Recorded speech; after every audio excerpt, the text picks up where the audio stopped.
오늘은 7번째 시간입니다. 여러분 주위의 후배나 아니면 새로 직장을 얻는 친구가 이제 상담을 하러 왔습니다. 과거에는 사회생활을 맨 처음 시작하는 직장 초년생에게 이런 얘기를 하죠. 성실해야 된다. 근면해야 된다. 그러면 성공할 거다라고 이야기를 합니다. 근데 지금 시대는 좀 바뀐 것 같아요. 뭐라고 하냐면 너가 챙길 수 있는 건 최대한 챙겨라라고 합니다. 그리고 적당히 하고 요령 있게 하라라고 이야기를 많이 하죠. 이러한 말의 흐름이 바뀌고 세태가 바뀌면서 눈 감으면 코 베어가는 사회, 또 요즘 말로 착하면 호구된다라는 이야기들, 바로 이러한 시대가 우리의 슬픈 현실이기도 합니다. 힘을 합쳐서 믿고 신뢰하는 사회를 만들어야지만은 우리의 사회 면면을 보면은 과연 이렇게 아름다운 스토리만 있지는 않는 것 같습니다. 그런데요, 이게 사회에서의 벌어지는 행동만이 아니라 어떠한 데까지 이뤄가면 바로 우리의 신앙생활에도 동일하게 이러한 영향력이 미친다라는 거예요. 그래서 신앙생활에도 이러한 것이 우리에게 물들어가고 있습니다. 신앙생활에 있어서 가장 중요한 것은 하나님이 나를 사랑하셨다는 것을 아는 거예요. 그런데 이 하나님이 나를 사랑하셨다는 것을 이례적으로 특별한 순간에만 나에게 무엇인가 얻어졌을 때만 아는 것이 아니라 내가 힘들거나 어려울 때나 기쁠 때나 감사할 때 언제든지 이 사랑을 느끼고 있어야 한다는 거죠. 일회성인 사랑이 아닙니다. 하나님은 나에게 특별한 관심을 가지시고 끊임없이 사랑하신다는 그 외침, 그것이 바로 우리가 기대하고 소망하는 바이기도 합니다. 여러분, 하나님은 과거에도 현재에도 또한 오늘 그 이후에도 나를 사랑하고 계세요. 믿으세요? 우리가 이것에 고백이 있어야 합니다. 그런데 우리가 종종 신앙생활하고 저도 이제 신앙의 상담을 하다 보면 어떠한 일들이 생기냐면은 하나님이 정말 나를 사랑할까? 하나님이 진짜 나를 사랑할까라는 의심이 들기 시작하는 거예요. 그러면서 하나님이 나만 미워하시는 것 같다. 안 좋은 일이 생기면은 왜 나에게 이렇게 벌을 주시는 거지라고 하나님께 오히려 되묻곤 합니다. 그런데 여러분, 하나님은요, 벌 주시는 하나님만이 아니시라는 거예요. 근데 그 벌 안에는 사랑이 있다라는 거예요. 그런데 우리는 인간적인 속상함으로 말미암아 어떠한 일들을 하냐면은 하나님 왜 나를 벌 주십니까? 라고 하는 거예요. 또한 어떤 이들은 이러한 벌 주는 게 두려워서 신앙생활을 합니다. 그런데 이 벌 주어 것에 대한 두려움 때문에 믿음 생활하면은 그 사람의 믿음이 절대 성숙해지지 않는다라는 거예요. 오늘 본문에서 우리는 놀라운 사랑 고백을 찾아볼 수 있습니다. 바로 하나님의 사랑 고백이에요. 내가 너를 사랑하였노나라고 말라기 1장 2절의 말씀에서 고백을 합니다. 지난 G7에 한국이 초청국가로 초대받았습니다. 선진국의 여러 정상들이 언론이나 또한 유튜브들을 보면은 서로 만나자 대화하자라는 그러한 제스처들을 많이 취했었죠.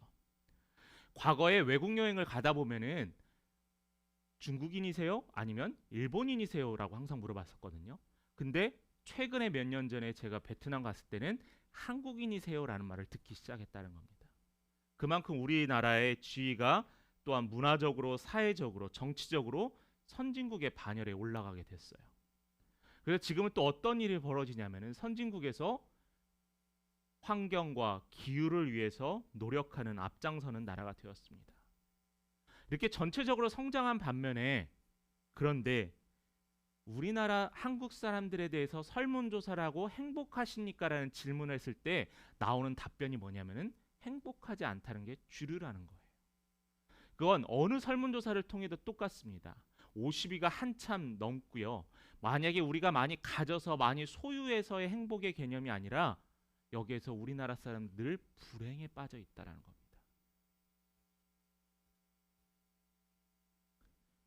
더 심각한 것은요.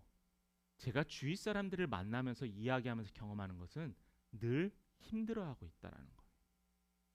아, 목사님 한 주 너무나 감사했습니다. 아, 목사님 한 주 너무나 재밌었어요. 라는 말보다는 아, 목사님 어떡해요.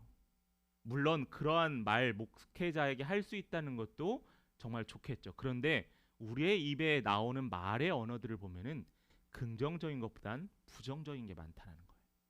부정적인 게 많으면 우리가 행복감을 누릴 수 없다라는 겁니다. 저는 이러한 결과보다 더 심각한 것은 행복을 소유의 개념으로 보는 거예요. 내가 많이 가지면 행복하다. 내가 적게 가지면 행복하지 않다. 내가 저 사람과 비교해서 내가 적게 가지면 나는 불행하다라고 생각하는 이 소유의 개념이 행복이라는 겁니다. 자녀가 좋은 대학을 가고 자녀가 좋은 결혼식을 이루고 이런 것이 우리의 행복의 개념이 아니라는 거예요. 그러나 우리에게 행복의 개념이 무엇이냐면은 우리의 마음을 설레게 하고요. 누군가 나에게 사랑을 고백했을 때 그 사랑 고백으로 말미암아 내가 행복해지는 게 행복의 개념이 아닐까라는 생각을 합니다. 남녀간의 사랑을 우리 무슨 색깔로 표현할 수 있을까요? 핑크빛. 이런 말 많이 들어보셨죠? 핑크빛 같은 사랑. 근데 이게 남녀간의 사랑만이 아니라 부모와 자녀의 사랑만이 아니라 하나님과 우리 안에서도 이 핑크빛 사랑이 있다라는 거예요. 말라기 1장 2절 우리 함께 같이 봉독해 보도록 하겠습니다. 같이 읽어봅니다. 시작. 여호와께서 이르시되 내가 너희를 사랑하였노라 하나. 자, 여기까지 읽겠습니다. 내가 너희를 사랑하였노라. 말라기 선지자를 통하여서 말라기가 하나님을 대언해서 이스라엘 백성들을 사랑하셨다고 하셨는데 여기에 우리의 이름을 넣어야 돼요. 우리의 가정을 넣어야 돼요. 우리의 교회를 넣어야 한다는 거죠. 하나님께서 여러분들을 사랑하신다라고 고백하셨어요. 핑크빛이 보이지 않으시나요? 저는 이것 자체가 우리의 행복의 근원이라고 생각을 합니다. 절대로 변하지 않는 행복, 사랑에 변하지 않는 이 사랑을 가지고 우리의 행복의 근원이 될 수 있다라는 거예요.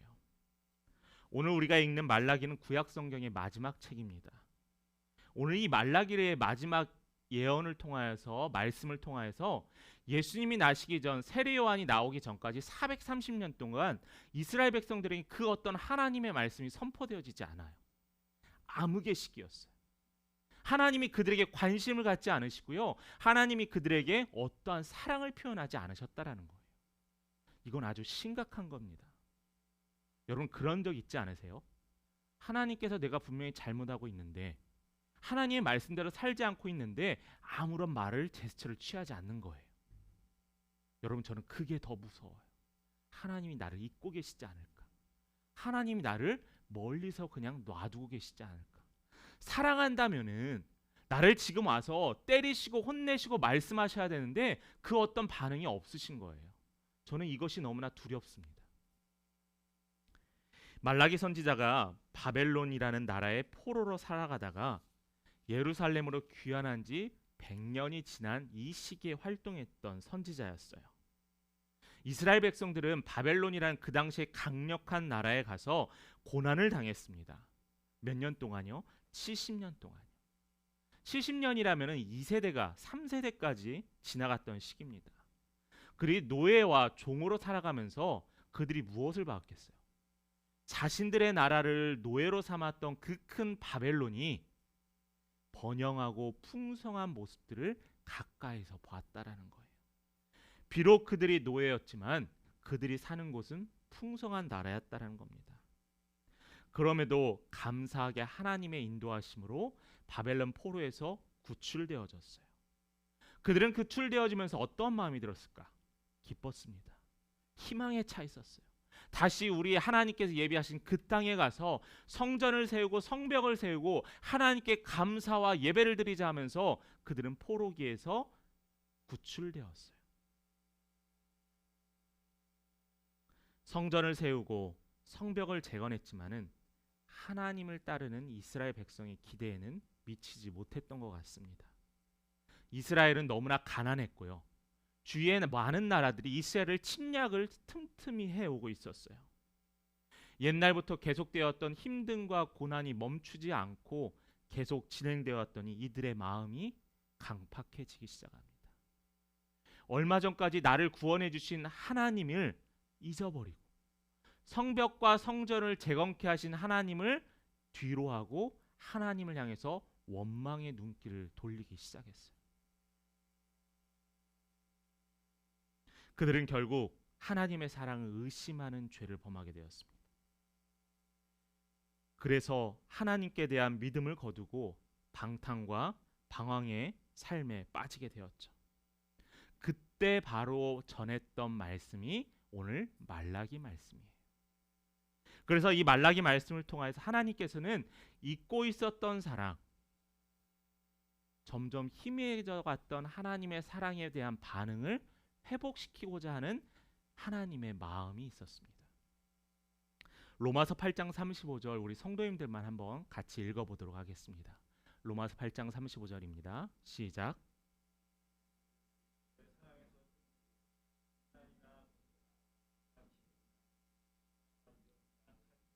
자, 로마서 8장 35절에 누가 우리를 사랑해서 끊겠냐라는 거예요. 이 말을 다시 바꿔서 하면 아무도 우리를 하나님의 사랑에서 끊을 수 없다라는 겁니다. 여러분 세 번째 시간인가 네 번째 시간인가로 제가 기억이 나는데 로마서 5장의 말씀에서 하나님께서 어떠한 때까지도 우리를 사랑하신다라고 말씀을 증거했었습니다. 근데 그 말씀엔 하나님께서 뭐라고 이야기하셨냐면은 우리가 아직 죄인 되었을 때, 우리가 아직 원수 되었을 때, 그럼에도 불구하고 하나님은 뭐라고요? 나를 사랑하신다라고 했어요. 하나님께서 나를 사랑하신다고요. 내가 연약해지고 내가 원수 되어지고 내가 하나님께 죄인 되었음에도 하나님이 나를 사랑하신다라는 이 약속들. 여러분 하나님의 사랑은 변하지 않아요. 하나님께서 한번 택한 그들의 백성을 절대 놓지 않으신다는 겁니다. 때로는 연약함 때문에 넘어지고 죄로 인해서 회개하려 하지만은 우리를 끝까지 사랑하시는 그 하나님, 다만 그 사랑을 의심하는 우리만 있을 뿐이에요. 이스라엘 백성들과 같이 의심하는 자들만 남아있게 된다는 겁니다. 두 번째는요, 하나님은 주도적으로 사랑을 이끄십니다. 대부분 남자분들이 프로포즈를 하시죠. 어제 결혼식 김은지 성도, 안성철 성도 결혼식 갔었는데 요즘 결혼식 되게 재밌더라고요. 여러분들도 재밌게 하셨겠지만은 신랑 신부가 축구하는 건 제가 어제 처음 봤습니다. 예. 제 손발이 오그라들긴 했지만은 그건 변하지 않지만은 그런 결혼식도 하더라고요. 여러분 근데 그 사랑 고백하는 영상을 보여주더라고요. 근데 대부분 남자들이 먼저 합니다. 남자들은 항상 그러죠. 아니다. 저 분명히 내 아내가 나한테 힌트를 줘서 내가 어쩔 수 없이 반응했다라고 착각들을 저 포함 다 하고 계실 거라 생각을 합니다. 그런데 사랑을 주도하는 사람이 있어야 그 사랑에 반응하는 사람이 있게 돼요. 그런데 하나님께서요 그 사랑을 주도적으로 이끄셨다는 겁니다. 하나님께서 이스라엘 백성들에게 내가 너희를 사랑하였노라라고 이야기하세요. 그렇지만 이스라엘 백성들은 하나님께 되묻습니다. 저희를 사랑한다고요? 도대체 저희를 언제 사랑하셨다는 겁니까? 이 말은 이스라엘 백성들은 하나님의 사랑을 믿지 못했다라는 거예요. 왜냐하면은 자신들의 처한 이 어려운 상황 때문에요. 자신들의 상황을 보면은 하나님께서는 우리 이스라엘 백성들을 향하여 사랑을 보이신 적이 없습니다. 당신이 나를 사랑하셨다면은 나를 이렇게 힘들게 하지 않으셨을 거예요. 라고 하면서 이스라엘 백성들은 하나님과 말라기와의 이 대화에서 하나님의 사랑에 대한 불신을 표현하고 있어요. 하나님은 사랑한다 하지만 이스라엘은 사랑이 받은 적이 없다고 합니다. 하나님이 여러분 하나님의 입장에서 한번 생각을 해보실래요? 억울하지 않았을까요? 답답하지 않았을까요? 사랑을 계속 주고 있었는데 그 사랑이 없었다라고 이야기하는 저 어둔한 백성들을 향해서 하나님 얼마나 속상하셨을까요? 말라기 2장 후반절부터 3절의 말씀을 같이 한번 읽어보겠습니다. 시작. 본문에 나와 있는 에서는부터 읽도록 하겠습니다. 시작. 에서는 야곱의 형이 아니냐? 그러나 내가 야곱을 사랑하였고 에서는 미워하였으며 그의 산들을 황폐하게 하였고 그의 산업을 광야의 이리들에게 넘겼느니라. 자, 여기에서 하나님께서 그들을 사랑했다는 것에 대해서, 주도적으로 사랑했다는 것에 대해서 이삭의 아들인 에서와 야곱의 성경의 이야기를 통해서 말씀해 주고 계세요. 여러분 너무나 잘 아는 이야기지만 한 번만 잠깐 살펴보도록 하죠. 에서는 장자였습니다. 당시 이스라엘에서의 장자는 우리나라 과거의 장자와 똑같이 아주 축복받고 많은 권한을 가지고 있었던 장자의 축복을 받았던 자들이 바로 에서였었어요. 그런데 이 에서에게 당연히 넘겨져야 될 이 축복이 둘째 아들인 야곱에게로 넘어갔습니다. 그것은 절대 이삭의 뜻과 계획이 아니었어요. 이삭은요, 에서를 더 애틋하게 사랑하고 더 축복한다라고 많은 본문에서 증거하고 있거든요. 편애한다고 이야기하고 있습니다. 처음에 이삭은 야곱을 인식하지 못하고 속임을 당하여서 축복하였어요. 저는 개인적으로 야곱을 별로 좋아하지 않았어요. 조금 얍삽해요. 어떻게 얍삽했냐? 축복받기 위해서 노년이 되어서 눈이 잘 안 보이는 이삭에게 자신이 장자임을 나타나기 위해서 아버지를 속입니다. 아버지가 촉각 테스트를 하기 위해서 털가죽을 보여줬고요. 또한 음식을 해오라는 그 말에 미각 테스트를 하기 위해서 어머니의 요리로 도움을 받았고요. 또한 후각 테스트에서는 어머니가 가져온 형 에서의 옷을 입히고 속였습니다. 야곱은 속였어요. 팥죽으로 장자권을 팔았다고 하지만은 그를 위해서 속였다는 것은 분명하게 야곱의 잘못이었어요. 그런데 히브리서에 좀 재밌는 말씀이 하나 있어요. 11장 20절입니다. 같이 읽어보겠습니다. 시작. 믿음으로 이삭은 장차 있을 일에 대하여 야곱과 에서에게 축복하였으며. 창세기의 기록만 보아서는 이삭이 노년이 되어 눈이 보이지 않는 상황에서 야곱에게 축복한 것 같지만 사실은 믿음으로 이삭이 에서와 야곱에게 축복하였다라는 거예요. 에서의 어리석음이 문제였을까요? 야곱의 이 약삭빠름과 지혜로움이 문제였을까요? 아니요.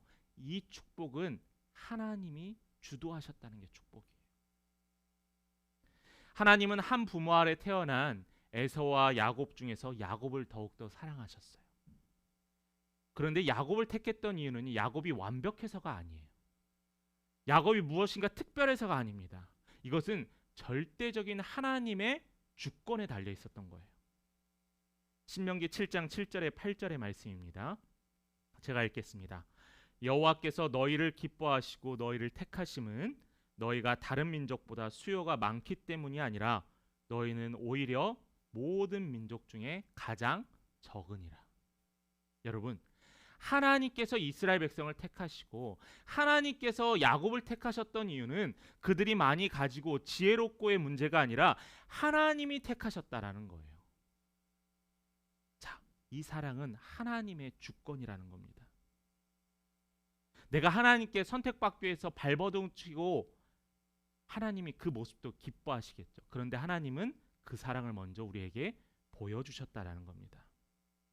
여호와께서 다만 너희를 사랑하심으로 말미암아. 이것이 바로 하나님이 야곱을 사랑하기로 한 작정이었다라는 거죠. 하나님의 사랑은 이런 것 같아요. 연약한 저에게도, 때로는 넘어지는 우리 성도님들에게도, 때로는 나쁜 생각이 우리를 주도할 때에도 불구하고 하나님은 그 사랑을 주도적으로 이끌어 가신다는 거예요. 근데 그 사랑이 완벽하게 이루어지기 위해서는 우리가 반응해야 합니다. 내가 아무리 사랑을 고백해도 그 사랑에 반응하지 않으면은 그 사랑은 사랑이 아니에요. 하나님께서 바라시는 것은 내가 너희를 이만큼 사랑하니, 내가 너희를 그 어느 것보다 더 사랑하니 나의 사랑에 반응해달라고 요청하고 계시는 거예요. 세 번째로 하나님의 사랑은 특별합니다. 이스라엘을 향한 하나님의 사랑은 좀 특별했어요. 우리가 오늘 본문의 1장 4절의 말씀 같이 한번 보겠습니다. 에돔은 말하기를 우리가 무너뜨림을 당하였으나 황폐한 곳을 다시 쌓으리라 하거니와 나 만군의 여호와는 이르노라 그들을 쌓을지라도 나는 헐리라 사람들이 그들을 일컬어 악한 지역이라 할 것이요 여호와의 영원한 진노를 받은 백성이라 할 것이며. 자, 여기에서 이삭과 야곱을 향한 사랑이 그들의 후손인 에돔 족속, 맏아들인 에돔 족속에도 연결되었다라는 거예요. 1장 4절 방금 읽었던 말씀을 봤더니 하나님께서 이 에돔 족속을 멸하신다고 하셨어요. 그리고 오히려 야곱의 후손들을 땅의 기업으로 삼으신다고 하셨습니다. 사랑의 반대말이 무엇일까요? 미움이 사랑의 반대말일까요? 저는 아닌 것 같아요. 사랑의 반대는 무관심이라고 생각을 합니다. 사랑과 미워함은 동전의 양면과 같은 거예요. 사랑하는 표현이 때로는 사랑 때문에 미워할 수도 있습니다. 이스라엘은 특별히 사랑하셨음에도 그 특별한 사랑에 대해서 의심하였어요. 왜냐하면 자신들을 미워한다고 생각했기 때문에요. 그런데요, 하나님께서는요, 이스라엘을 미워하셨던 게 아니라 오히려 에돔 족속을 미워하셨던 겁니다. 하나님께서 그들에게 심판하셨지만은 야곱의 족속들에게는 그렇게 하지 않으셨어요. 예레미야 29장 11절의 말씀입니다. 같이 한번 봉독하겠습니다. 시작.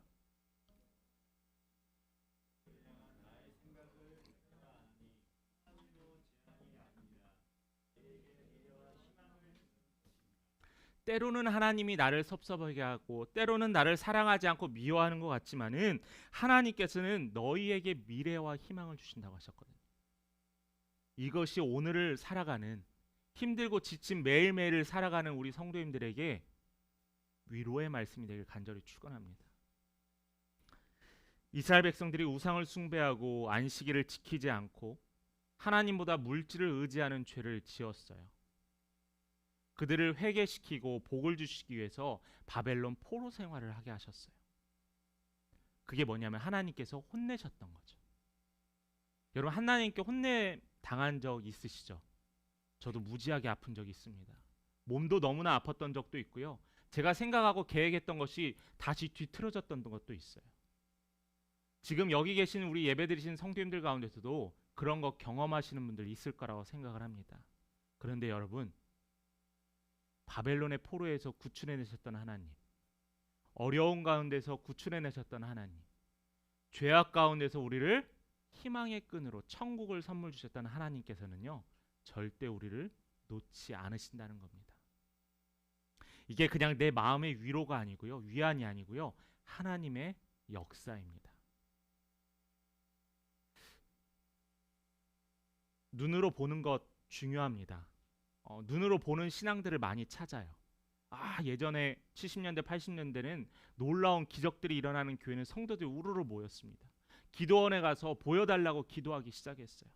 그랬던 그 교회에서, 그 기도원에서 그 능력들이 놀라운 효과를 냈습니다. 그런데요, 하나님께서 말씀에서 증거하신 것은 보지 않고 믿는 내 믿음이 크다라고 했어요. 너희들이 눈으로 보지 않았음에도, 너희들이 지금 현재 눈으로 보지 않고 과거에 경험했을지라도 너희 믿음이 굳건해지는 그 믿음이 크다라고 했고요. 하나님이 그 믿음을 칭찬하셨어요. 하나님께서 오늘도 나에게 특별한 은혜를 보여주시고 하나님께 나에게 특별한 모습을 나에게 보여주셨으면은 매일매일 신앙생활하는데 어렵지 않겠죠. 저와 아내가 새벽 예배 드리고 나서 집에 갈 때마다 제일 좋아하는 장면이 있습니다. 그리고 하나님께 감사하는 곳이 있어요. 우리 교회에서 저기 브리지를 넘어가는 육교 다리를 건널 때 저희는 하나님께 항상 감사하거든요. 해가 떠오르는 장면, 그 넓게 쭉 뻗어 있는 다리, 도로, 그리고 때로는 비가 오는데도 상쾌한 공기, 그 모든 것이 감사하더라고요. 하나님은 우리에게 늘 보여주고 계시거든요. 근데 우리는 더 특별한 것만 찾고 있지 않는가 한번 되돌아보셨으면 합니다. 요한복음 3장 16절입니다. 우리 함께 같이 암송해 볼까요? 본문에 나와 있습니다. 시작. 하나님이 세상을 이처럼 사랑하사 독생자를 주셨으니 이는 그를 믿는 자마다 멸망치 않고 영생을 얻으리라 하셨느니. 자, 하나님이 세상을 이처럼 사랑하사 뭘 주셨죠? 독생자를 주셨어요. 하나님 나를 사랑하지 않으시죠? 하나님 나를 미워하시죠? 그런데 하나님께서는 확실한 증거를 보이셨다는 게 바로 요한복음 3장 16절에 독생자를 보내주셨어요. 이 말씀을 여러분이 믿는다면, 여러분들이 이 말씀을 가지고 살아간다면 우리는 흔들리지 않고 유혹에도 이겨낼 수 있는 힘의 근원이 될 수 있다라는 거예요. 십자가 사건, 그 사랑으로 우리에게 특별한 사랑을 하나님께서 보여주셨습니다. 말씀을 이제 정리하려고 합니다. 드라마나 영화에 종종 나오는 반응들이 있죠. 뭐 예능 프로에도 이런 반응들이 있는데 정말 잘생기고 딱 봐도 부티가 있는 남자와 조금 그에 반해 좀 떨어지는 여자분이 등장을 합니다. 그럼 주변 사람이 웅성웅성하죠. 와, 저 여자 정말 운이 좋다. 아니면 저 남자는 진짜 저 여자를 사랑하나 보다라고 합니다. 반대로 여자가 좀 잘나고 남자에 비해서 잘났으면은 와, 저 여자 진짜 저 남자가 재벌 아들인가 보다라고 합니다.